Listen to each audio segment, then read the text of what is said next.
Pernah nggak sih kamu merasa lelah dengar kalimat, kamu tuh kurang bersyukur, kamu tuh kurang berkembang, makanya hidup gitu-gitu aja. Padahal kamu tuh udah berusaha banget, ikut kelas, baca buku, nonton konten, tapi tetap aja kamu ngerasa, kenapa ya kok aku jadi stagnan gini, serasa diri belum berkembang. Yuk kita simak apa sih sebenarnya perkembangan diri yang sehat dan realistis itu? Konten ini dipersembahkan oleh Has to Grow, sebuah ruang belajar pengembangan diri yang berkolaborasi dengan Amadit FM Kandangan. Tujuan obrolan ini tuh sederhana, bukan biar kamu jadi sempurna, tapi supaya kamu paham bahwa pengembangan diri itu adalah proses yang panjang, bukan lomba siapa yang paling cepat sukses.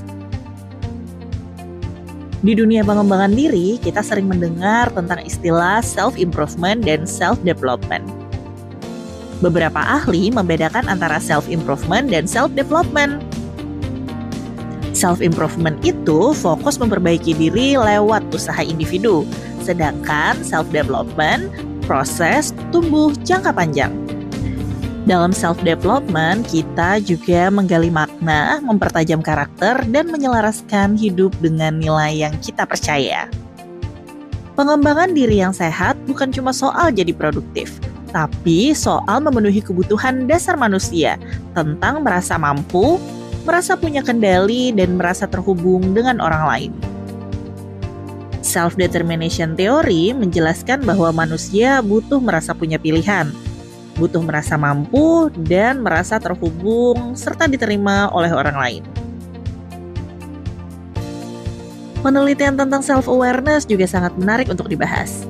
Self-awareness atau kesadaran diri ternyata berperan besar dalam cara kita mengatur emosi serta perilaku. Orang yang lebih sadar diri biasanya lebih mampu mengatur respon emosi dan mengambil keputusan yang selaras dengan nilai hidupnya. Artinya, pengembangan diri yang sehat bukan tentang kamu harus menjadi wow dalam 30 hari. Atau jika kamu belum sukses hari ini, bukan berarti kamu malas. Pengembangan diri yang sehat lebih kepada kamu bisa mengerti apa yang penting buat hidupmu. Dan kamu belajar merawat diri, emosi, serta memulai dari kebiasaan yang kecil-kecil dulu.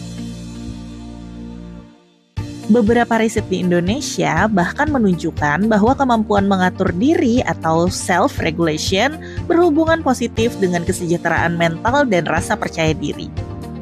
Jadi, kadang bukan kamu yang lemah, tapi sistem dan kebiasaanmu saja yang belum mendukung. Sekarang kita masuk ke langkah yang bisa kamu lakukan mulai hari ini. Terinspirasi dari buku Atomic Habits karya James Clear, pengembangan diri yang efektif itu bukan lompat tinggi sekali, tapi naik dari 1% demi 1% setiap hari lewat kebiasaan kecil yang konsisten. Coba kita mulai dari 3 pertanyaan ini. Yang pertama, nilai apa sih yang penting buat aku? Misal, keluarga, ilmu, ketenangan, kontribusi, atau spiritualitas, dan sebagainya. Lalu, kita masuk ke pertanyaan yang kedua. Kira-kira satu kebiasaan kecil apa yang bisa kudekatkan ke nilai itu? Misalnya, kalau nilai penting itu adalah ilmu, kebiasaan kecil apa sih yang kira-kira bisa kita lakukan? Semisal membaca buku 10 menit atau belajar di setiap harinya. Lalu kita masuk ke pertanyaan yang ketiga. Apa satu hal yang bisa kuhentikan pelan-pelan? Misalnya menghentikan kebiasaan scroll medsos sebelum tidur. Ingat, yang kita bangun bukan cuma to-do list, tapi versi dirimu yang lebih selaras dengan hati dan nilai hidupmu. Sebelum kita tutup obrolan ini, aku mau ajak kamu berhenti sebentar. Tarik nafas perlahan, lalu hembuskan pelan.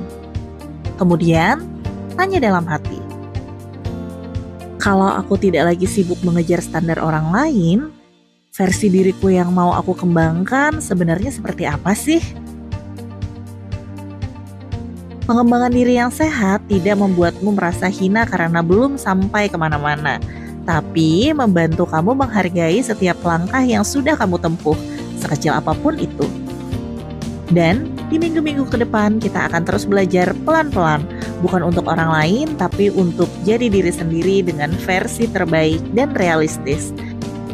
Sampai ketemu di obrolan selanjutnya.